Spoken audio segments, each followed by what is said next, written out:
إن الحمد لله نحمده تعالى ونستعينه ونستغفره ونعوذ بالله من شرور أنفسنا ومن سيئات أعمالنا من يهده الله فلا مضل له ومن يضلل فلا هادي له أشهد أن لا إله إلا الله وحده لا شريك له وأشهد أن محمدا عبده ورسوله يا أيها الذين آمنوا اتقوا الله حق تقاته ولا تموتن إلا وأنتم مسلمون يا أيها الذين آمنوا اتقوا الله وقولوا قولا سديدا يصلح لكم أعمالكم ويغفر لكم ذنوبكم ومن يطع الله ورسوله فقد فاز فوزا عظيما يا أيها الناس اتقوا ربكم الذي خلقكم من نفس واحدة وخلق منها زوجها وبث منهما رجالا كثيرا ونساء واتقوا الله الذي تساءلون به والأرحام إن الله كان عليكم رقيبا أما بعد فإن أصدق الحديث كتاب الله تعالى وخير الهدى هدى محمد صلى الله عليه وسلم وشر الأمور محدثاتها فإن كل محدثة بدعة وكل بدعة ضلالة وكل ضلالة في النار أيها الإخوة والأخوات رحمني الله وإياكم وحفظني وإياكم. Kita telah membahas pada pertemuan sebelumnya beberapa masail atau beberapa mawaqif sikap yang terpuji yang hendaknya ditempuh oleh seorang muslim ataupun muslimah pada saat terjadi fitnah. Di antaranya pembahasan kita yang terakhir adalah annahu yajib an nazina al-umur bimizan syar'iyyin sahih. Bahwasanya wajib kita menimbang segala permasalahan dengan timbangan yang syar'i dan yang sahih. Artinya bukan dengan timbangan seseorang, tetapi benar-benar dengan timbangan para ulama. Sebagaimana Allah Subhanahu wa taala mengatakan dalam Al-Qur'anul Karim, "Wa idza ja'ahum amrun minal amni awil khawfi adha'u bih, wa la radduhu ila ar-rasuli wa ila ulil amri minhum la'alimahu alladhina yastanbitunahu minhum." Dan jika datang kepada mereka suatu perkara berupa perasaan aman ataupun perasaan takut, fitnah, aza'u bih, mereka pun langsung menyebarkannya. Walau radduhu ila rasul, padahal kalau seandainya mereka kembalikan permasalahan tersebut kepada sunnah Rasul sallallahu alaihi wasallam dan juga kepada para ulama, niscaya akan ketahuan istimbatnya dan tidak akan menimbulkan fitnah. Fana'am, seperti yang kita jelaskan sebelumnya ya ikhwan, bahwa fitnah adalah pemicunya juhala. Kapan ada fitnah, kemudian seorang alim melibatkan juhala, melibatkan orang yang tidak berkepentingan, maka fitnah tersebut akan tambah parah. Sebagaimana yang kemarin kita baca dari nasihatnya Al-Allamah Ibnu Utsaimin rahimahullahu taala, kalau sudah terjadi fitnah kemudian kita melibatkan orang yang tidak pantas, maka bisa jadi kita yang bermasalah niatnya pingin baik, ternyata orang yang kita libatkan dia memang enggak senang dengan lawan kita, enggak senang, dia menyimpan dendam dengan lawan kita. Akhirnya dia terus memanasi dan mengompori sampai terjadi apa yang terjadi seperti yang kita lihat di zaman kita sekarang ini. Wal'iyadu billah. Wal'iyadu billah ya ikhwan. Naam. Fal fitan, al-fitan ya ikhwan, bala, musibah. Apalagi kalau terjadi dari orang yang membawai umat, apalagi kalau terjerumus di dalamnya orang yang membawai umat yang didengar suaranya, wal'iyadzubillah. Baik, kita masuk sekarang ya ikhwan kepada Al-Dhawabit As-Sadis, halaman 42 dari kitab ini. Qala Syekh hafizahullah ta'ala, As-Sadisu min tilka ad-dhawabit wal qawaid. Yang keenam dari kaidah ataupun ketentuan prinsip atau sikap seorang muslim di dalam menghadapi fitnah. Anna lil qawli wal amal. Ini penting sekali ya kawan, makanya kita jelaskan tadi, kita akan baca semuanya walaupun agak panjang labas. Anna lil qawli wal amal. Bahwasanya setiap ucapan dan perbuatan fil fitani dawabitu. Pada masa-masa fitnah ada batasan-batasannya. Lihat. Artinya kamu harus paham pada saat fitnah lain amalan ataupun perbuatan kita dengan ucapan kita di luar fitnah.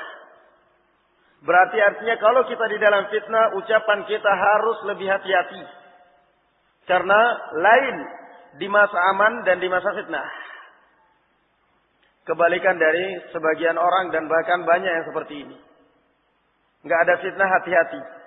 Kelihatan pendiam, kelihatan awam, kelihatan sopan sama ustadznya. Begitu ada fitnah, tulisannya dalam 1 bulan, 2 bulan tumpuk itu sudah. Dikeluarin semua kotoran yang ada di otaknya. Fanam. Ini dhawabit yang keenam. Hendaknya seorang muslim, seorang muslimah, mu'min, mu'minah paham. Bahwasanya setiap ucapan, setiap perbuatan di masa-masa fitnah itu ada ketentuannya. Ada batasannya. Lain dengan di masa-masa aman. Laisa, qala al-muallif hafizahullah ta'ala, falaysa kullu maqalin yabdu laka hasanan tudhiruh. Maka tidak semua ucapan yang kamu anggap baik kamu tampakkan, kamu ucapkan ayuhan nas. Lihat, jangan kamu menganggap ini adalah amar ma'ruf, ini adalah kebenaran. Saya nggak mungkin menyembunyikan kebenaran. Suruh diam dulu dalam rangka biarkan orang-orang yang berilmu, biarkan para ulama, biarkan para asatid menyelesaikan, mendinginkan situasi. Nggak bisa kita diam. Masa diam dari kemungkaran? Katanya kan orang yang mendiamkan kemungkaran syaitanun akhras, syaitan yang bisu. Naam, kamu adalah bukan orang yang diamkan kemungkaran, tetapi orang yang mutakallim fil munkar, yang berbicara dengan kemungkaran. Lihat, tidak setiap ucapan ataupun perbuatan yang kamu anggap benar, yang kamu anggap baik, kemudian kamu tampakkan dan kamu ucapkan, kemudian dengan alasan ini adalah kebenaran. Kita nggak boleh menutup-nutupi kebenaran. Ayyuhal jahil, fahami bahwa yang namanya ucapan dan perbuatan di masa-masa fitnah lain dengan perbuatan dan ucapan di luar fitnah. Nanti akan ada contoh-contohnya mu'alif membawakan. Dan ini sangat penting. Ini sangat penting. Toyib. Yang lebih parah lagi ya ikhwan dari situ, ucapan sebagian orang, ana nggak bisa ya ikhwan. Kalau ada sesuatu di hati saya tidak bisa merahasiakannya, mesti saya keluarkan. Orang yang nggak ada rahasianya. Saya kalau ada ganjalan dengan si fulan di hati saya nggak bisa tak pendam, mesti saya keluarkan. Orang yang seperti ini tidak pantas berdakwah karena menunjukkan dia nggak ada sesuatu yang harus dirahasiakan di dalam dunia ini. Sementara Rasulullah Shallallahu Alaihi Wasallam merahasiakan nama-namanya munafiqin, banyak di antara mereka yang tidak diketahui dan bahkan Allah Azza wa Jalla pun mengatakan demikian. Nahnu na'lamuhum, kata Allah Azza wa Jalla, kami mengetahui mereka, sementara engkau wahai Muhammad sebagian mereka tidak mengetahuinya. Fana'am. Walaysa kullu fi'lin yabdu laka hasanan taf'aluh. Kemudian muallif melanjutkan, dan tidak semua perbuatan yang kamu anggap baik kamu harus lakukan.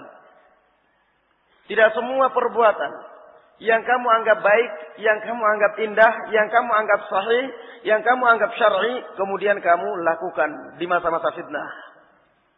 Makanya kemarin kita sudah jelaskan ya ikhwan, bahwa yang namanya fitnah itu menyaring. Di saat fitnah itulah akan kelihatan akalnya seseorang. Akan kelihatan akal panjang dan pendeknya akal seseorang.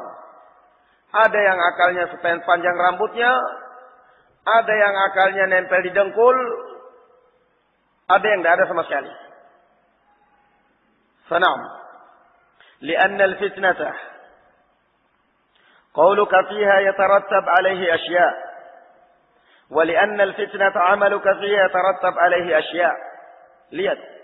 Karena masa-masa fitnah, ucapan dan perbuatanmu itu yatarattab alaihi asya, akan mengakibatkan sesuatu yang enggak benar. Lihat nasihatnya para ulama ketika menasihati kita. Bukan yang ngompori kita dalam fitnah. Semua bergerak, semua mentahdir, semua ini enggak. Kata para ulama justru sebaliknya, jangan. Tidak semua perbuatan, tidak semua ucapan yang kamu anggap baik kamu ucapkan, kamu lakukan. Kenapa?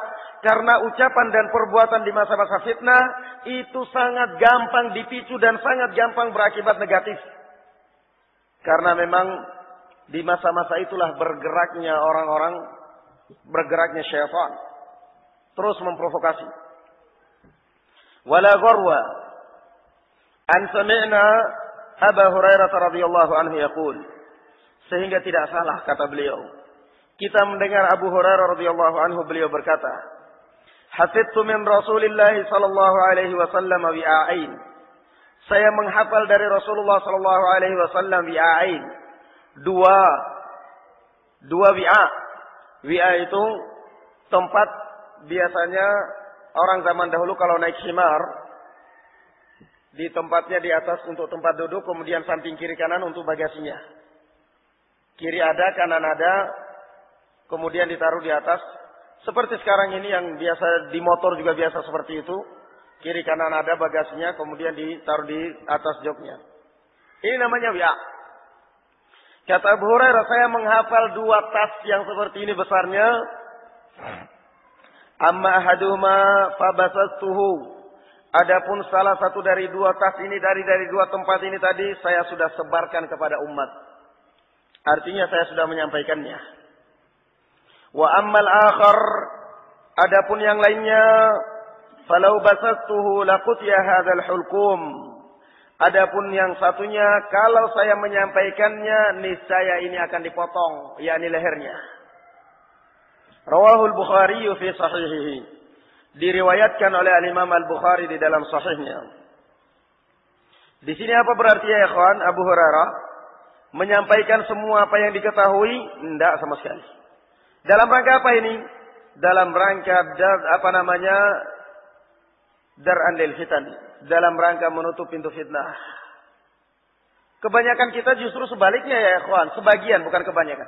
Sebagian orang yang terfitnah justru sebaliknya ya ikhwan.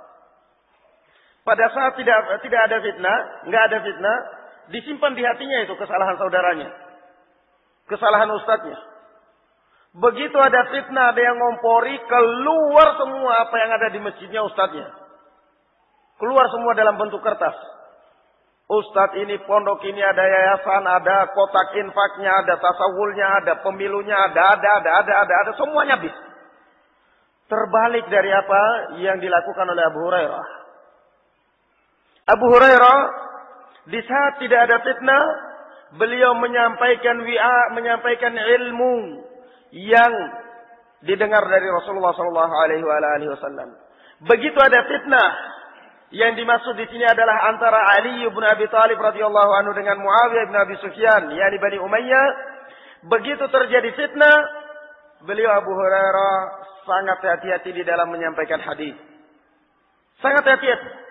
Sehingga beliau menyampaikan hadis yang berkaitan dengan ibadah, dengan maslahat.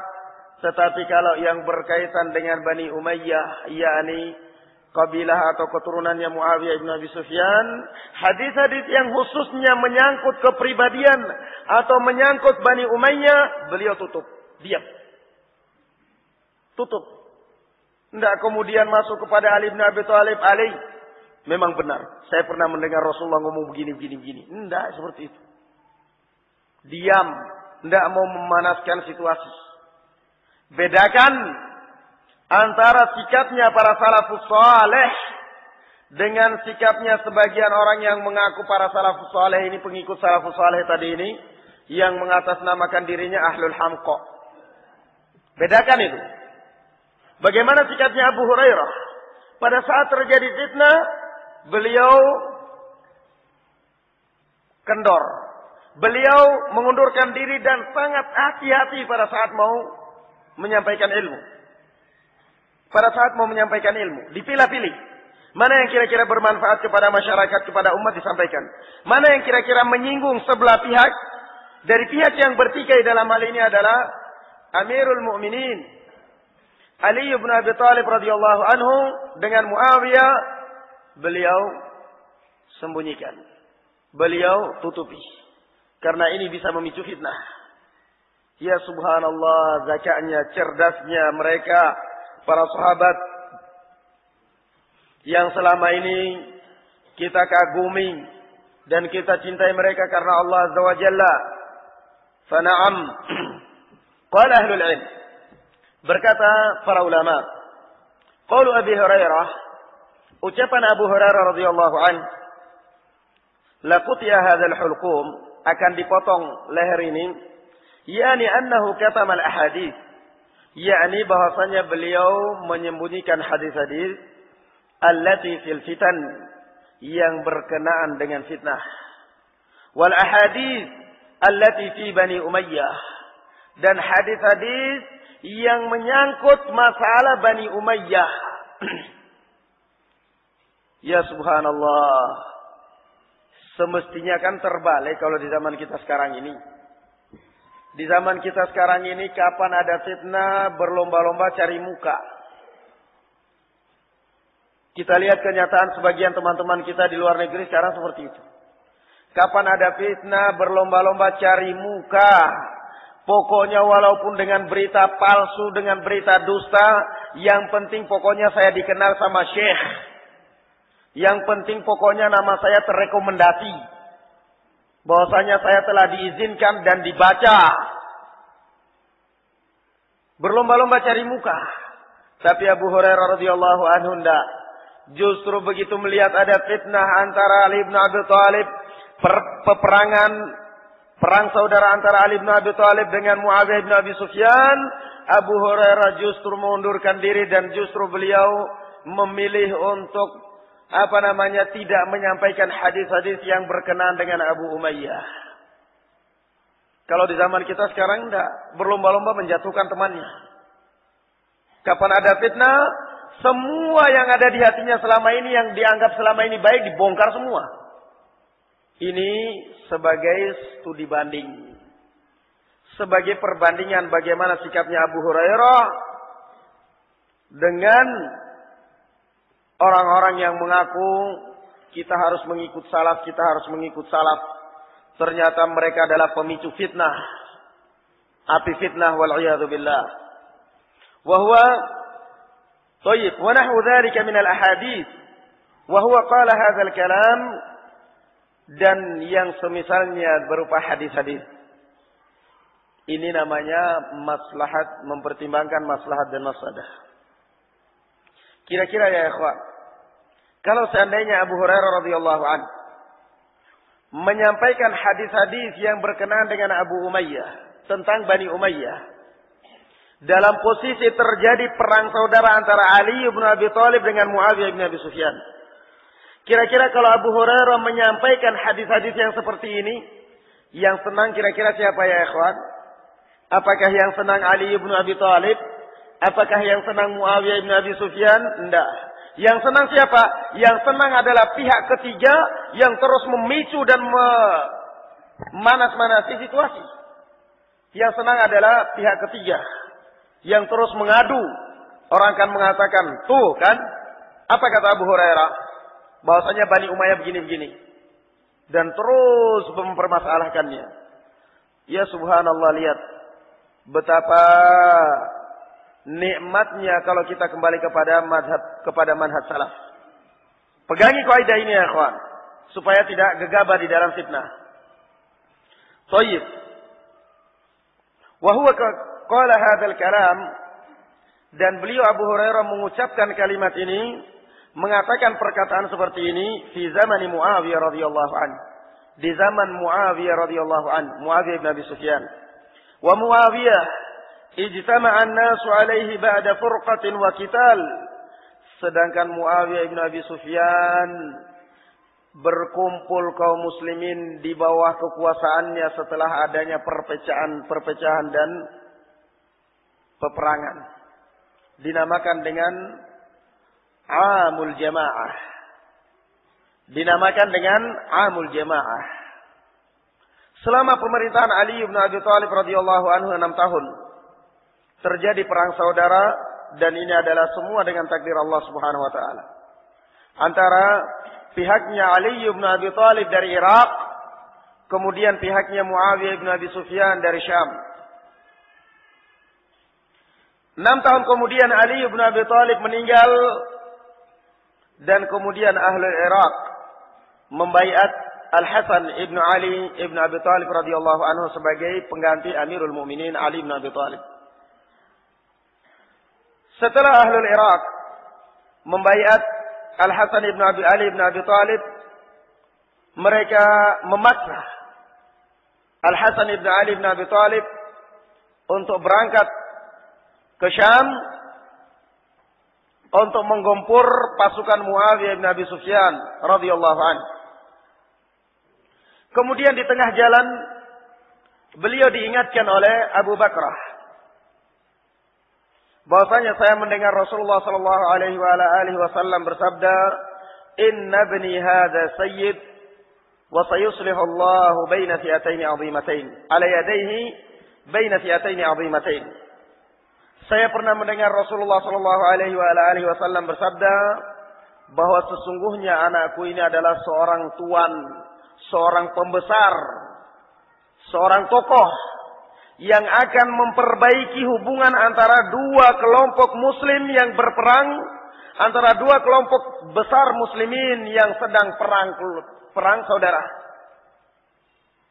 Kemudian beliau Al-Hasan ibn Ali ibn Abi Thalib teringat dengan hadis ini, sehingga sesampai beliau di Syam, kemudian beliau menyerahkan baiat kepada Muawiyah ibn Abi Sufyan, menyerahkan baiat kepemimpinan kepada Muawiyah ibn Abi Sufyan, sehingga dikenal dengan istilah Amul Jamaah. Semenjak itu dikenal dengan istilah Amul Jamaah. Dengan Amul Jamaah, yakni tahun persatuan, di mana kaum muslimin bersatu di bawah satu pimpinan, satu presiden, satu panglima, yakni Muawiyah ibn Abi Sufyan radhiyallahu anhu. Lihat, di saat ini kemudian Abu Hurairah radhiyallahu anhu mengatakan kalimat yang seperti ini. Dia mengetahui beberapa hadis Rasulullah sallallahu alaihi wasallam tentang celaan, tentang cercaan atau tentang aib, cacat yang ada pada Bani Umayyah. Ada beberapa sikap, ada beberapa hadis yang memang menunjukkan bahwa Bani Umayyah ada sedikit kesalahan.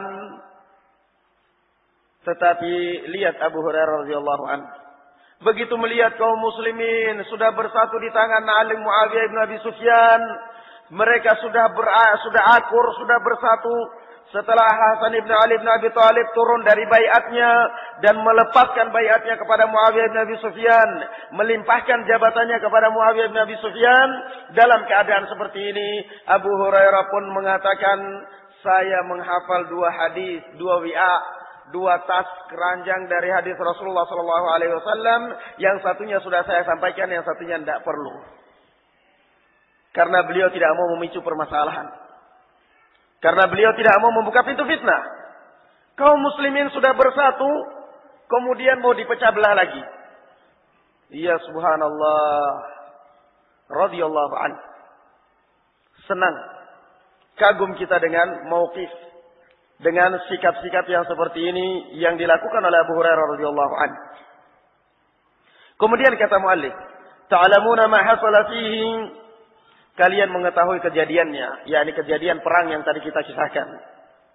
Wa ta'lamuna tarikhah, dan kalian juga mengetahui sejarahnya, sejarah perang saudara. Fa Abu Hurairah katama ba'd al-ahadits, maka Abu Hurairah radhiyallahu anhu menyembunyikan sebagian hadis, menahan sebagian hadis. Limadza? Kenapa ya ikhwan? Wahia hadits Rasulullah sallallahu alaihi wasallam. Kenapa? Kata beliau, kenapa kok Abu Hurairah menyembunyikan hadis? Padahal ini adalah hadis Rasulullah sallallahu alaihi wasallam. Apakah hadis Rasulullah enggak mungkin benar ya ikhwan? Mesti benar. Tetapi kenapa kok Abu Hurairah menyembunyikannya? Laisat fil ahkam syar'iyyah wa innama fi amrin akhar limadza katamaha, yang juga tidak ada sangkut pautnya dengan hukum syar'i, hanya saja sangkut pautnya dengan hukum-hukum yang lainnya. Limadza katamaha, lalu kenapa Abu Hurairah menyimpannya, tidak mau mengeluarkannya? Kalau ukuran akal-akal pendek, otak-otak pendek, sebagian orang mungkin mengatakan ini kan hadis, harus kita sampaikan. Tetapi ya ikhwan, bandingkan hadis Rasulullah sallallahu alaihi wasallam oleh Abu Hurairah disembunyikan, tidak disampaikan karena khawatir kalau disampaikan akan menimbulkan perpecahan, karena memang kaitannya hadis-hadisnya sangat sensitif yang berkaitan dengan Bani Umayyah. Ini padahal hadis. Bagaimana kira-kira ya ikhwan dengan fatwa Syekh? Ini fatwa Syekh, harus kita sebarkan, harus kita sampaikan, harus kita hadis Rasulullah sallallahu alaihi wasallam. Abu Hurairah pada saat melihat kelihatannya akan menimbulkan perpecahan dan akan menimbulkan fitnah, beliau diam tidak menyampaikannya, apalagi cuman ini adalah fatwa Syekh. Tidak ada nilainya sama sekali kalau sudah seperti ini caranya. Baik, kata muallif, kenapa kok Abu Hurairah menyembunyikan hadis tersebut?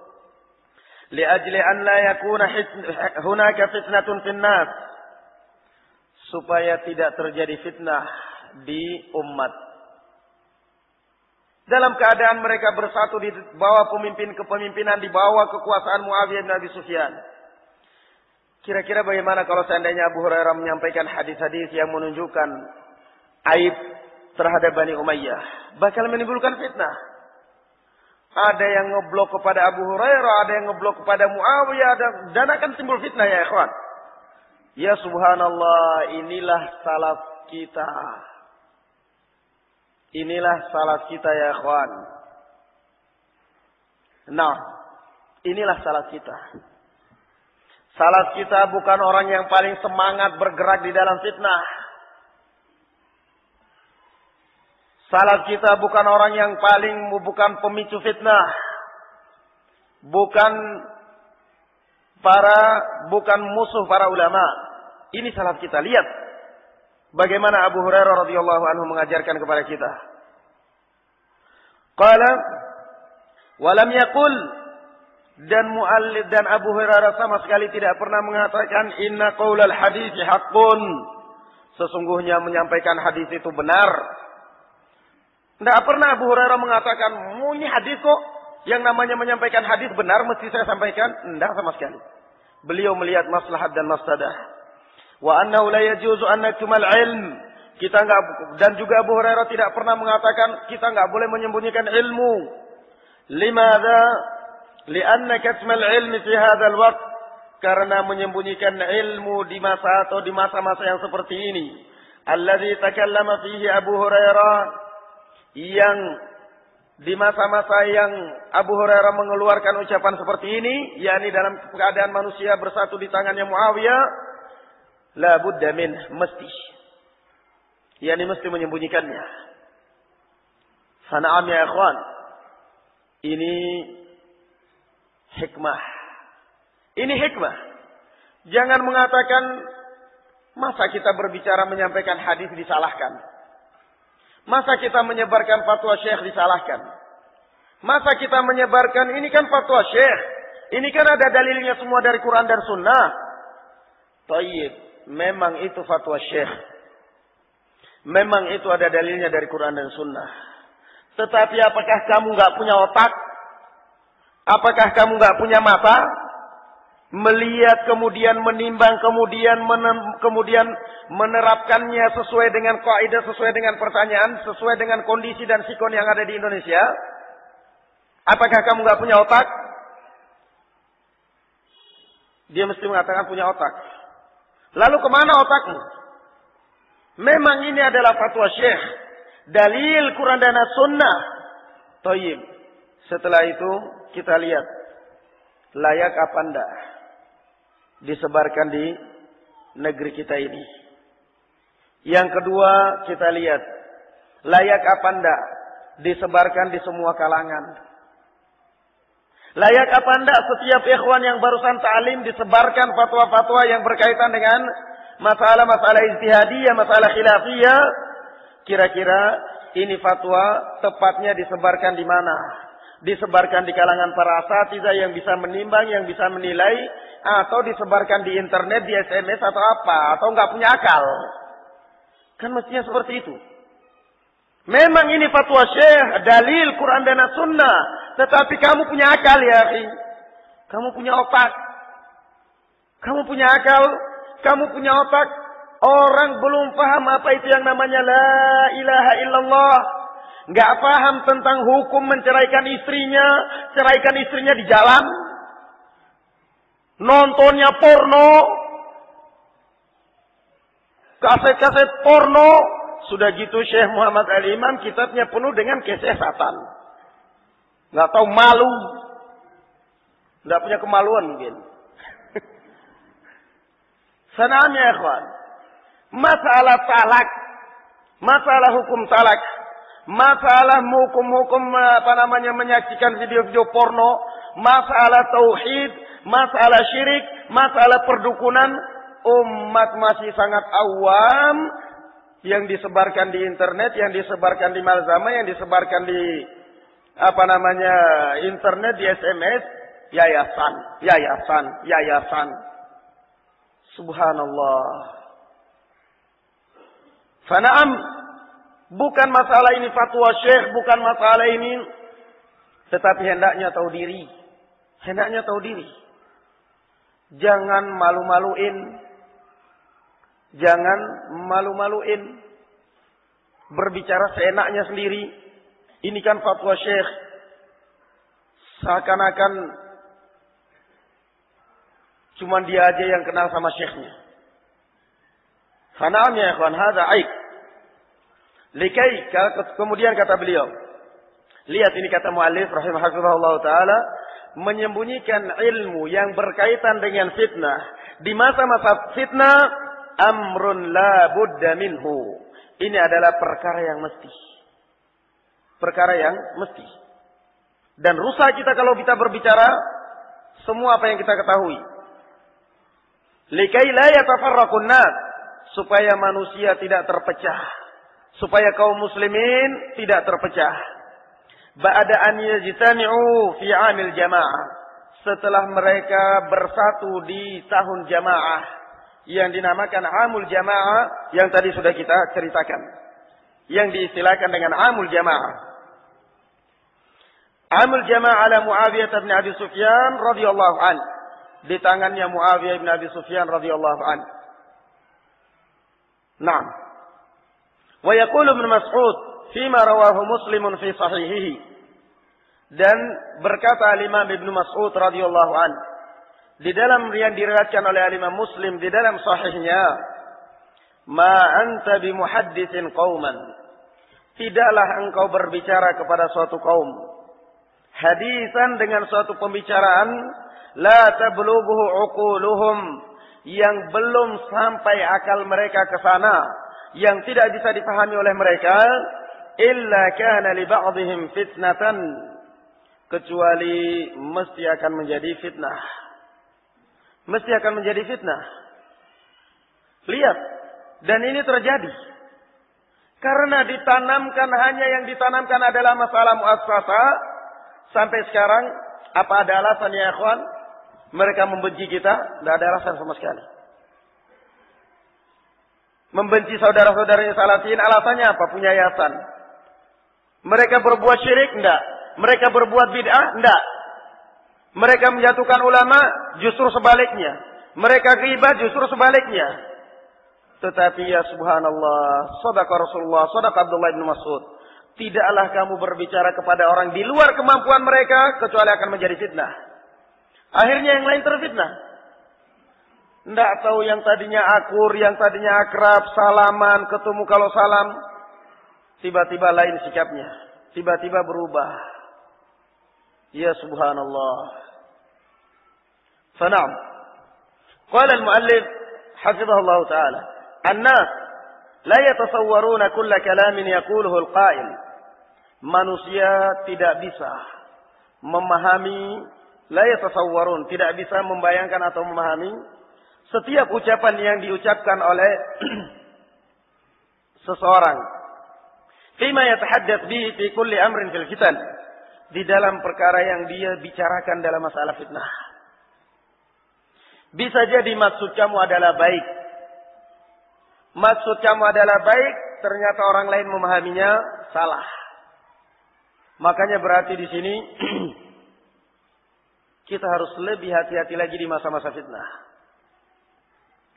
Faqad yasma'una minhu asya'a la tablughuha uquluhum. Kadang-kadang mereka mendengarkan sesuatu yang tidak sampai akal mereka ke sana. Fayafhamuna asya'a yabnuna 'alaiha i'tiqadat la ilaha illallah. Maka karena mereka tidak bisa memahami, sehingga mereka karena kesalahpahaman mereka membangun di atasnya i'tiqadat, keyakinan. Lihat, kalau sudah tingkatan hajar, kalau sudah tingkatan tidak mengucapkan salam, tidak menjawab salam, ini berarti sudah i'tiqad bukan? I'tiqad. I'tiqad bahwa yang tidak disalami ini adalah ahlul bid'ah. I'tiqad ini dibangun di atas apa? Dibangun di atas kesalahpahaman masalah yayasan yang akibatnya dari mana? Akibatnya dari ustadz yang jahil, dari ujung kepala sampai ujung rambut sampai ujung kaki. Yang jahil, yang bukan yang jahil, yang juahil sudah. Lihat, mereka membangun di atasnya i'tiqadat. Karena kesalahpahaman mereka di dalam masalah yang kita sampaikan tadi, yang tidak mereka pahami, mereka belum sudah disampaikan masalah bid'ahnya yayasan, karena mereka memahami dengan salah paham, akhirnya membangun di atasnya i'tiqadat.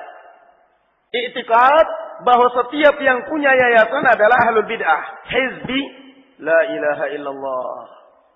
Ini akibat daripada otak porno yang na'udzubillah maksiat diremehkan, para ulama direndahkan, wal'iyadzubillah. Lihat ya ikhwan akibatnya pada saat kamu berbicara dengan orang awam yang mereka tidak pahami dengan sesuatu yang mereka tidak pahami. Coba kalau kamu datang kepada suatu tempat, kita ingin mendengarkan, jangan ikut-ikutan. Kalau ada acara-acara kekuburan, kamu jangan ikut-ikutan. Itu haram. Itu syirik. Itu bukan ajaran Islam. Kalau ada acara-acara sesajian, acara apa, kamu jangan lakukan. Itu haram. Biarkan mereka melakukan, itu haram. Tidak pernah Jangan ngaji, jangan belajar. Ini karena punya yayasan, ini karena ini. Akhirnya mereka membangun di atasnya i'tiqadat. Karena kejahilan mereka dan kejahilan ustadznya yang menyampaikan. Mereka membangun di atasnya i'tiqad. Bahwa seakan-akan inilah yang benar. Dan yang punya yayasan berarti ahlul bid'ah. Dan harus kita hijrahi. Ini akibatnya. Korban. Liyahmilu awzarahum kamilatan yawmal qiyamati wa min awzari alladhina yudhillunahum bighairi ilm. Biarkan mereka mikul dosanya wal-'iyadzu billah. Abdullah bin Mas'ud, subhanallah, di sini beliau hikmah sekali. Qala al-muallif aw yubnuna 'alaiha tasarrufat. Lihat. Pada saat kamu menyampaikan ilmu kepada umatmu yang tidak mereka fahami, yang sesungguhnya belum tingkatannya, belum kelasnya.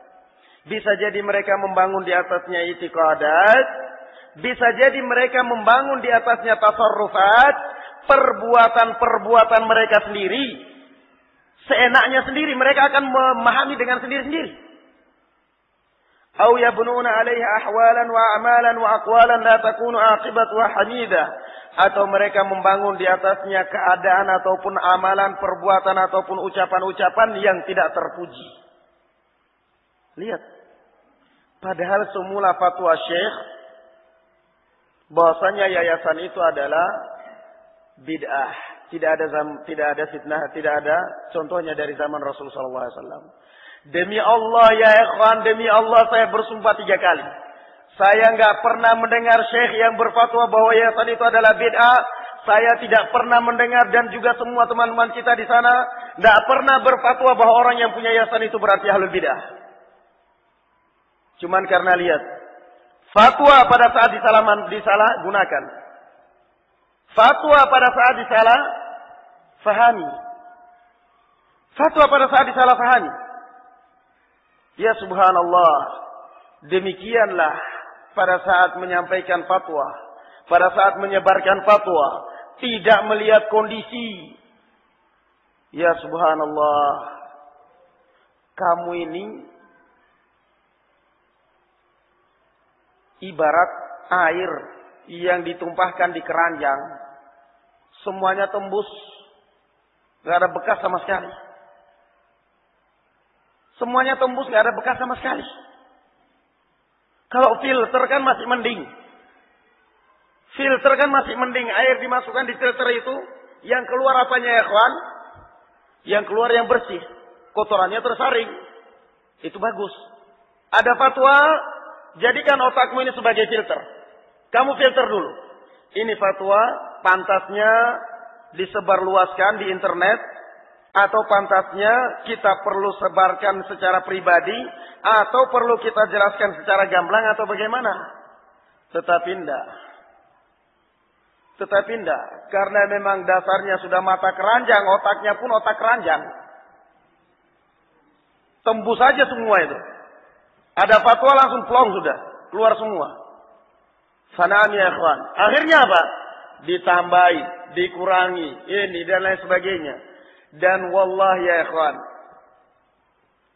kalau seandainya perbuatan-perbuatan mereka ini secara rinci, mulai dari sibuknya mereka dengan dunia, mulai dari akhlaknya mereka, muamalahnya mereka, perbuatan mereka, kalau seandainya disodorkan secara gamblang dan secara rinci sama syekh yang mereka kagumi, mungkin syekhnya muntah mungkin. Ternyata anak buahku seperti ini. Ya Syekh, ada anak muridmu yang mengagumkan kamu bahwa dia istrinya ini ceraikan di jalan tanpa ada ini. Hah? Begitu? Mungkin kalau syekhnya model panglima mungkin disuruh push up mungkin. Jangan merasa bahwa mereka ini kesayangan syekh, bahwa mereka ini kesayangan. Kita kenal. Semuanya kita kenal.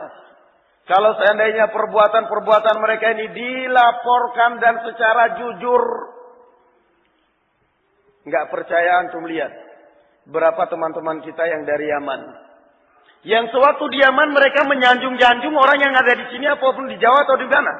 bahwa mereka ini adalah dai-dai, pulang-pulang dari Indonesia, aduh saya nggak cocok sama orang ini.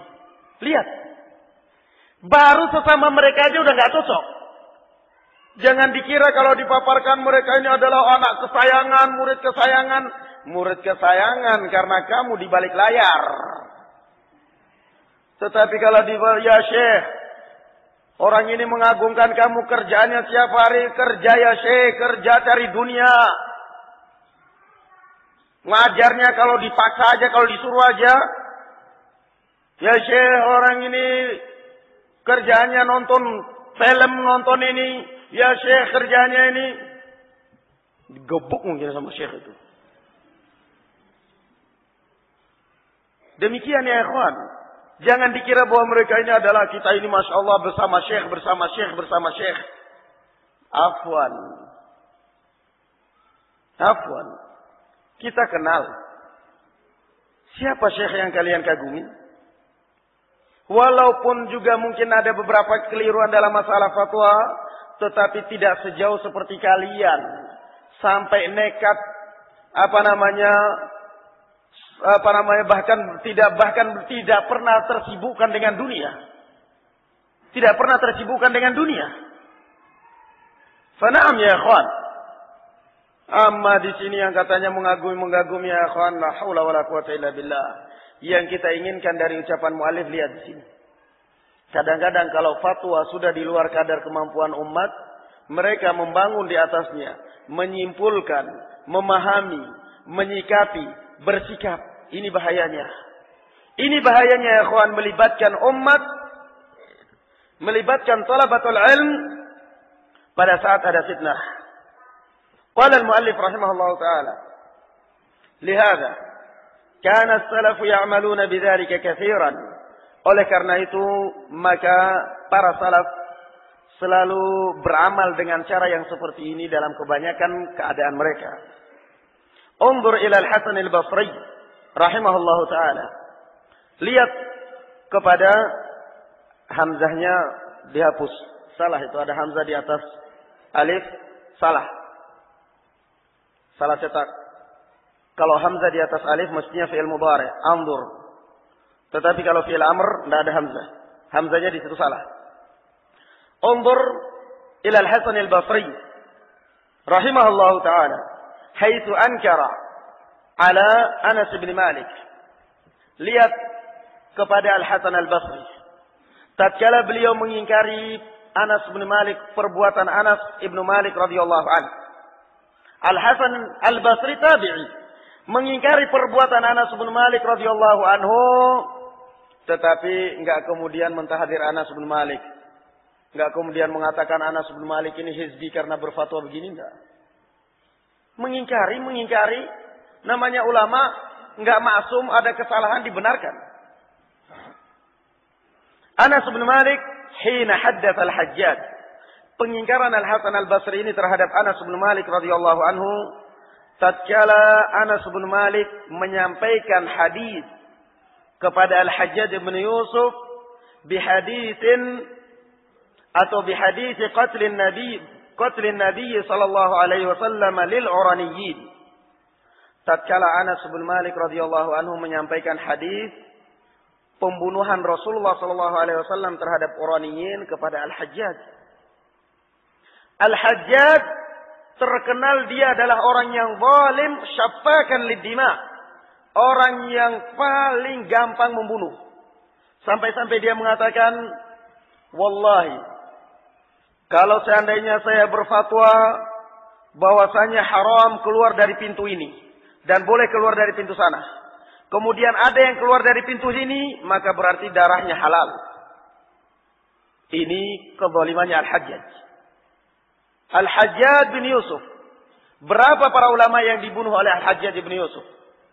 Zalim terhadap ahlul Iraq. Wa ma'a dzalik, walaupun demikian, para ulama mengatakan laisa lil Iraq illa al-Hajjaj. Enggak ada yang pantas memimpin Irak kecuali Hajjaj bin Yusuf. Ahlul Irak terkenal para pemberontak. Enggak ada yang bisa menekan mereka kecuali Hajjaj bin Yusuf. Hatta Saddam Hussein kalah Saddam Hussein memimpin Irak, kalah itu sama rakyatnya. Tidak ada. Irak tidak pernah tenang kecuali semenjak dipimpin Hajjaj bin Yusuf. Sudah. Tidak ada yang berani ribut. Tidak ada yang ribut. Kebiasaan ahlul Irak, setiap ada pemimpin yang datang dari Madinah, dari Syam, khutbah di masjid, mereka dari luar masuk masjid sudah siap kerikil untuk melempari calon amir, calon gubernur mereka ini. Itu kebiasaan mereka dari zaman dahulu.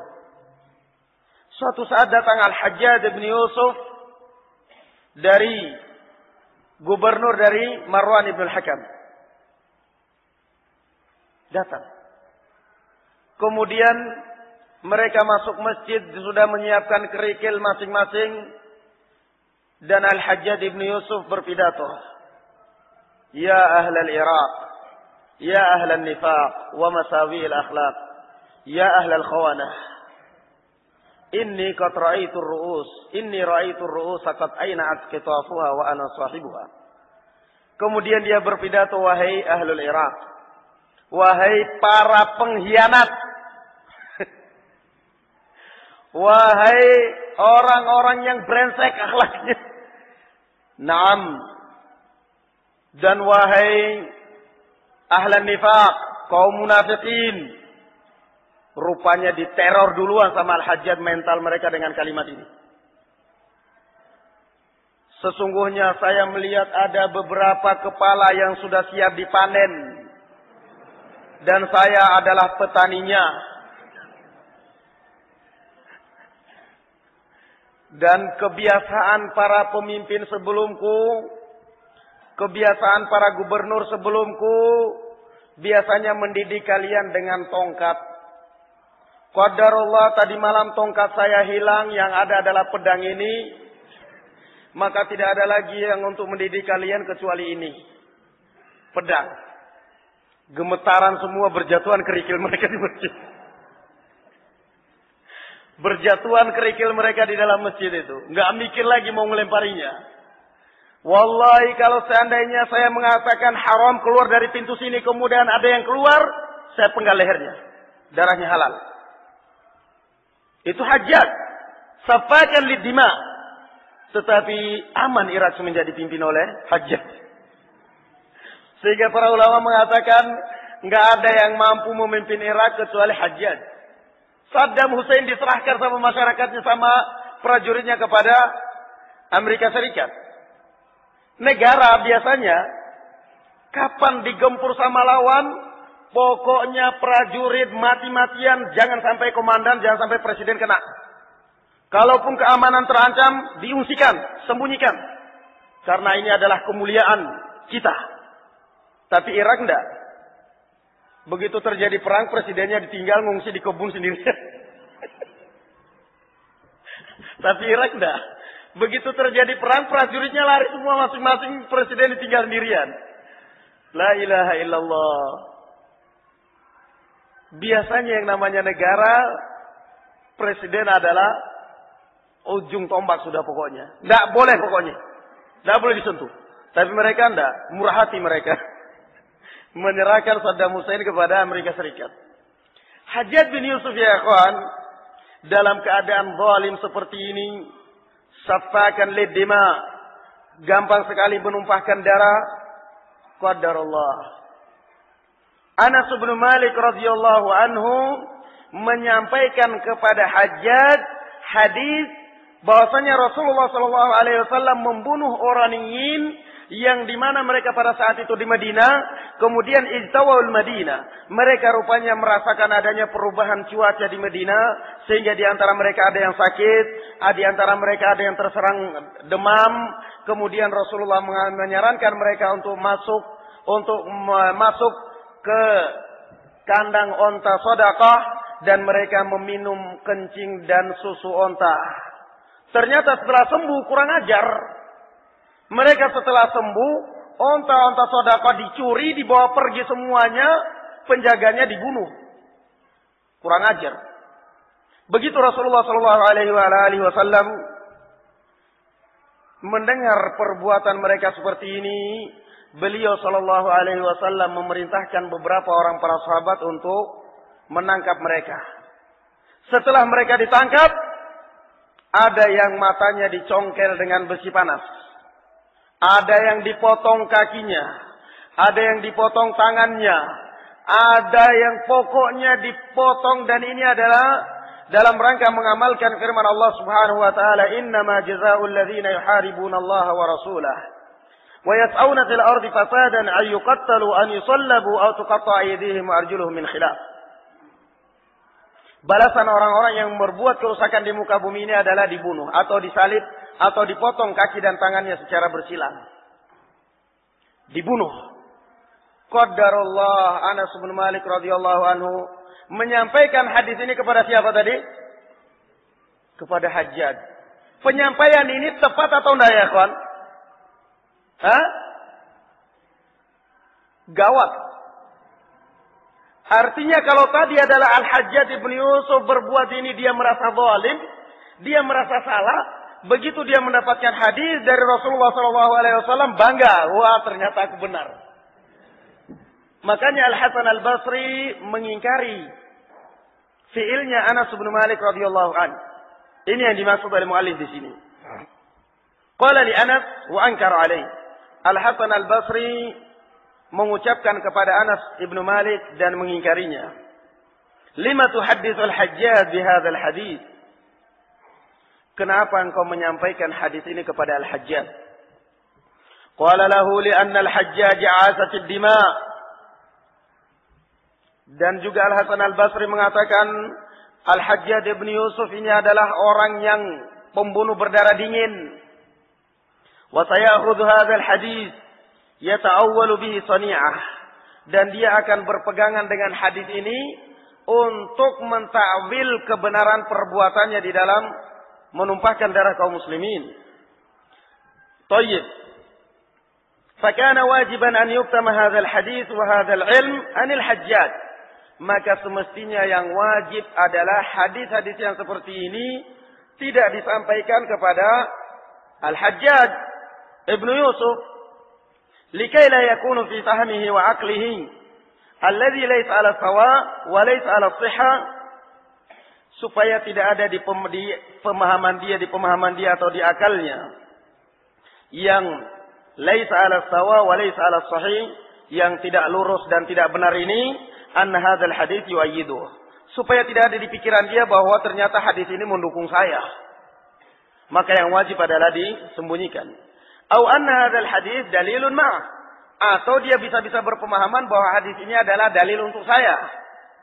Fayafamuhu ala ghairi fahmi, maka dia akan memahami tidak sesuai dengan apa yang difahami oleh Anas. Lihat Al-Hasan Al-Basri.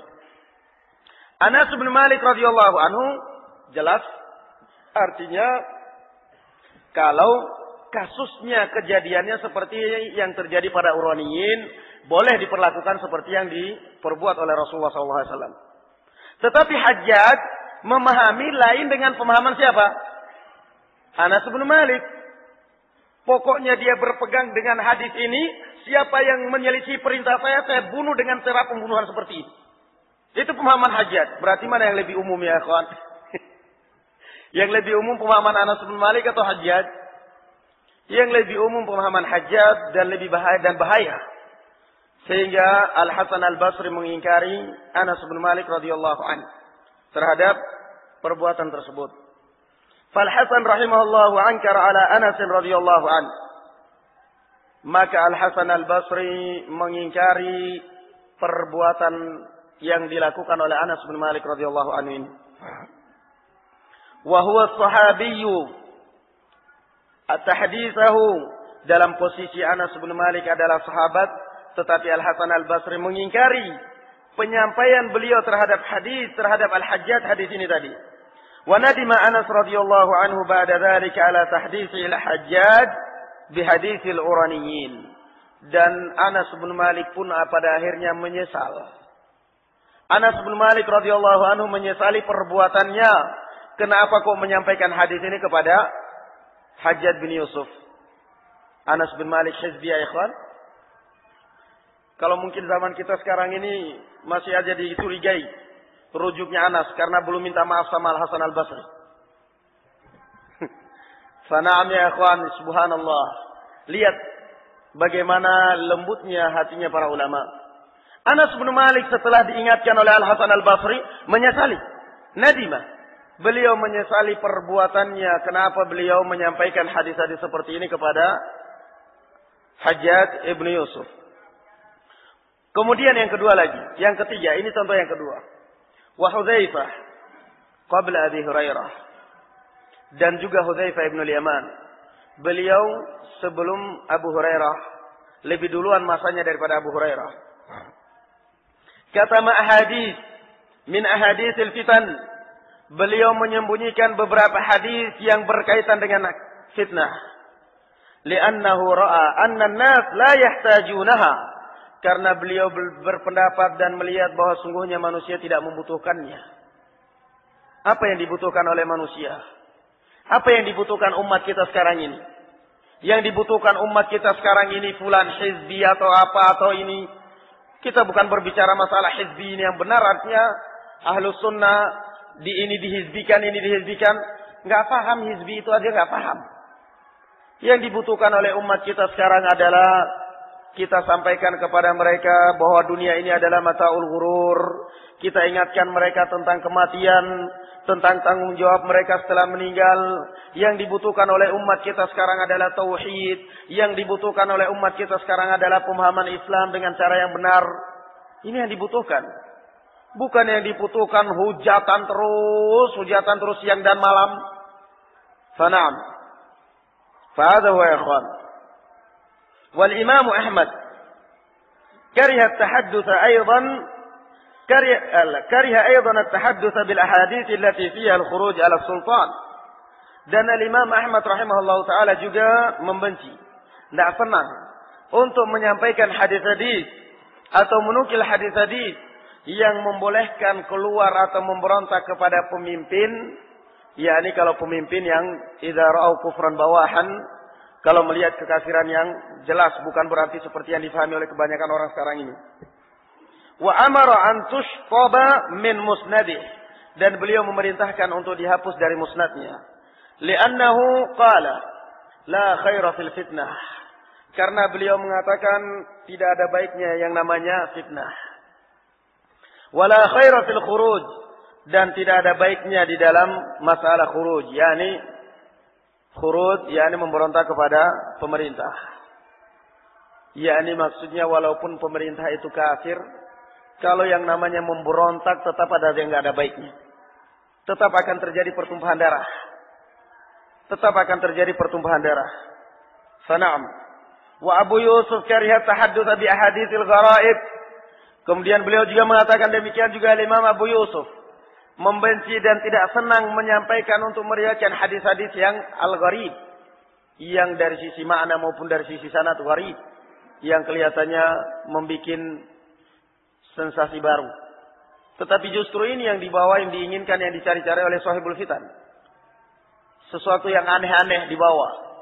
Yang tidak pernah difahami, didengar, diperdengarkan. Wa Malik rahimahullah ta'ala karimat tahdits. Bi haditsatiha dzikrun li ba'd sifat. Anas bin Malik beliau enggak senang untuk menyampaikan hadis yang di dalamnya sebagian sifat, artinya kepada orang awam, karena bisa jadi salah paham mereka tentang sifat dan nama Allah Subhanahu wa taala. Wal maqsud min hadza annahu fil fitan, dan yang kita maksudkan kata muallif dengan nukilan ini semuanya, bahwasanya pada saat fitnah, laisa kullu ma ya'lamu ma yu'lam yuqal. Tidak semua yang kita ketahui kita ungkapkan. Ini harus perhatikan ya ikhwan. Tidak semua yang kita ketahui dari tentang saudara kita ungkapkan, khususnya dalam fitnah. Wala kullu ma yuqalu yuqal fi kulli al-ahwal. Dan tidak semua yang kita ucapkan di setiap keadaan juga kita ucapkan di dalam fitnah. Kita harus jaga lisan di masa-masa fitnah. Wala budda min dhabtil aqwal, dan mesti kita mengatur dan mengendalikan ucapan kita. Li'annaka la tadri man alladhi sayuhdithu qawluk. karena kamu tidak mengetahui apa yang akan diakibatkan oleh ucapanmu, kerusakan apa yang berdampak daripada ucapanmu tersebut. Wa mal ladzi sayuhditsu ra'yuk, dan juga kamu tidak mengetahui akibat apa yang nanti diakibatkan oleh pendapatmu ini. Wa mal ladzi sayuhditsu fahmuk, dan juga kamu tidak mengetahui kerusakan apa yang diakibatkan oleh pemahamanmu yang rusak ini. Wassalafu rahimahullahu ta'ala habbus salamata fil fitan. Dan para salaf rahimahumullahu ta'ala mereka menginginkan keselamatan di dalam fitnah. Fasakatu an asya'a katsirah, maka mereka pun diam dari banyak permasalahan. Talaban lisalamati fi dinihim wa an yalqa Allah jalla wa ala salimin. Mereka mendiamkan banyak permasalahan dalam rangka keinginan atau harapan mereka untuk menjaga keselamatan agama mereka dan supaya mereka bertemu dengan Allah Azza wa Jalla dalam keadaan salimin, selamat dari fitnah, selamat dari menuduh, selamat dari al-bala. Fana'am. Ini ya ikhwan yang dinukil oleh al-muallif di sini. Kita ambil satu lagi contoh di sini. Kelihatannya bagus sekali yang contoh yang ini. Qala wa qad thabata anna Sa'ad bin Abi Waqqas. Ini contoh yang terakhir ya ikhwan. Dan juga masih panjang ini. Thayyib, labas. Kita kejar dikit enggak apa-apa insyaallah. Kita kejar labas karena udah penghabisan.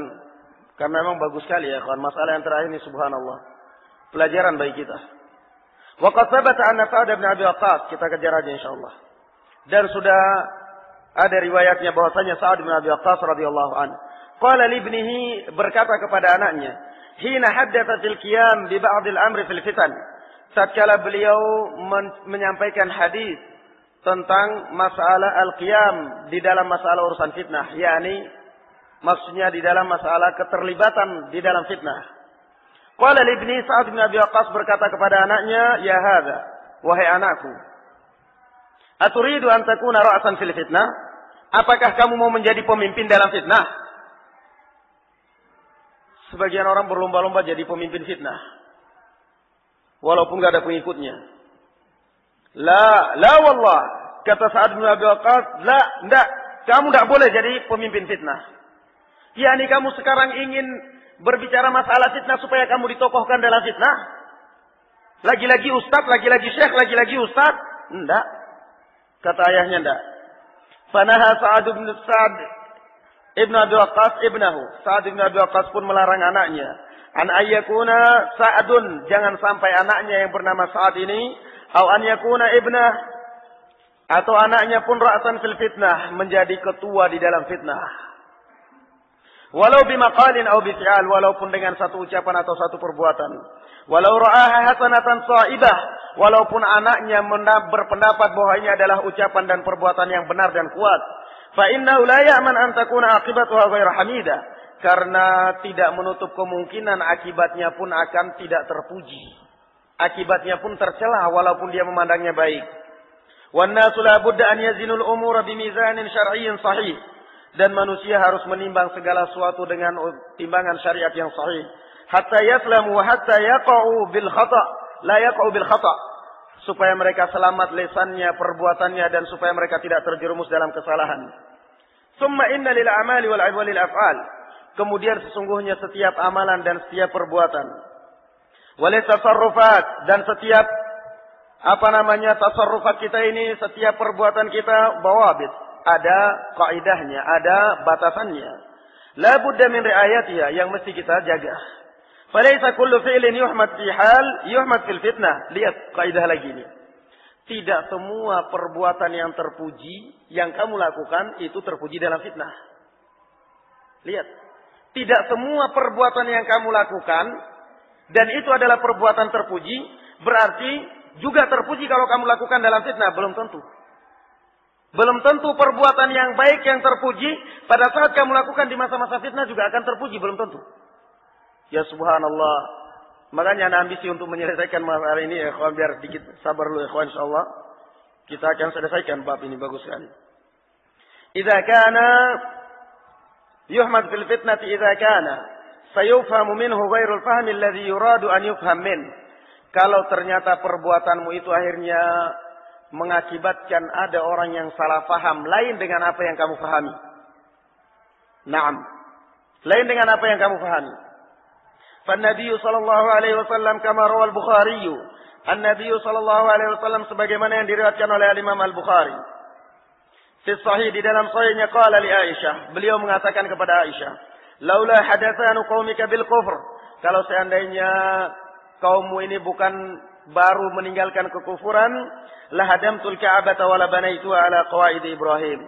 Saya akan merusak, menghancurkan, merombak Ka'bah dan membangunnya, mengembalikannya di atas bangunan Nabi Ibrahim. Wal ja'altu laha babain, dan saya akan jadikannya dua pintu. An-Nabi sallallahu alaihi wasallam khasya an yafhama kuffaru Quraisy. Nabi sallallahu alaihi wasallam khawatir kalau dari kalangan orang kafir Quraisy ini memahami alladzina aslamu hadisan yang barusan masuk Islam min naqdhil Ka'bah. Bisa-bisa mereka memahami perbuatan Rasulullah merontohkan Ka'bah ini, wa min bina'ihi iyaha, kemudian beliau membangunnya kembali ala bina'i Ibrahim, di atas bangunannya Ibrahim, wa min jalihi la babaini, kemudian dijadikan dua pintu, babun yadkhulu minhun nas wa babun yakhrujuna min, pintu keluar dan pintu masuk, khasya an yufhama minhun nas.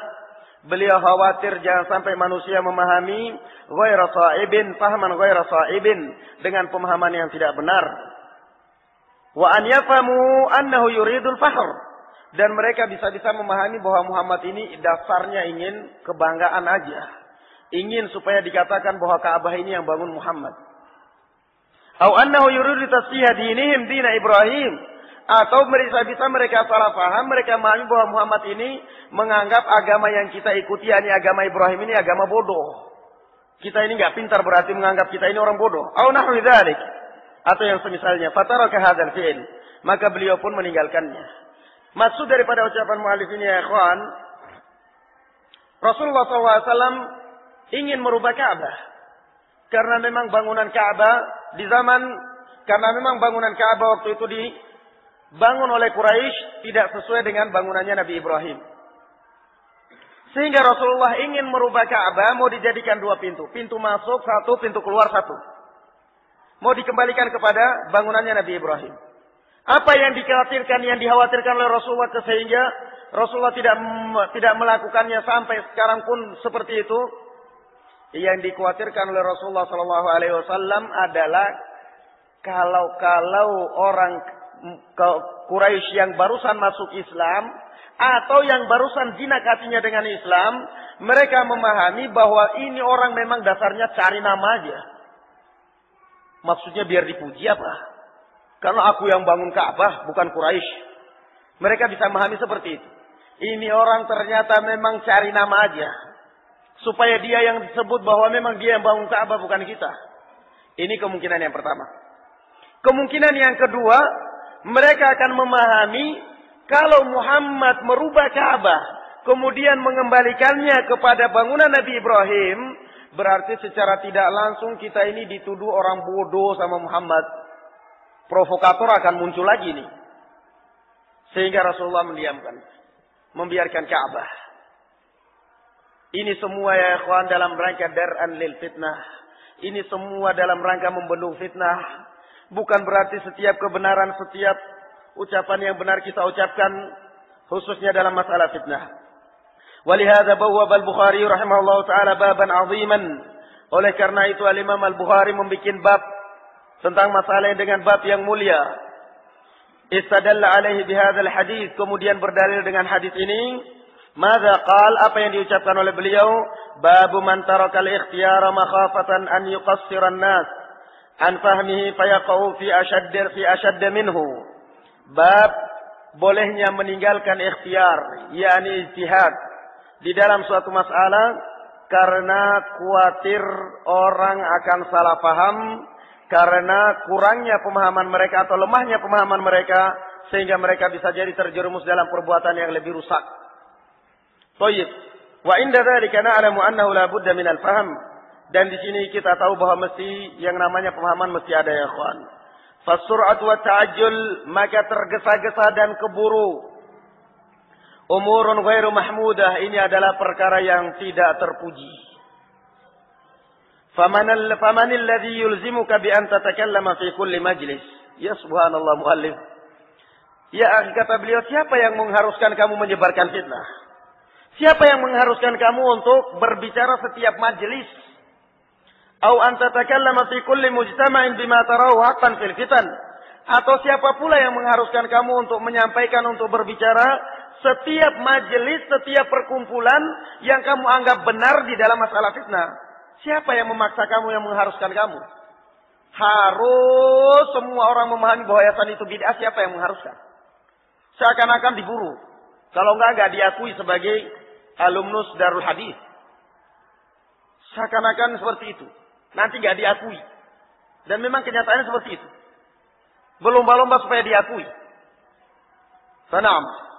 Falhaqqu yubayyinuhu ulama'us sunnati wal jamaah. Yang namanya kebenaran ya ikhwan, apa yang dijelaskan oleh ulama ahlu sunnah, bukan apa yang kita yakini sendiri. Fa in kana indaka ra'yun, kalau memang kamu punya pendapat, au fahmun, atau kamu punya pemahaman, fa'ridhu alaihim.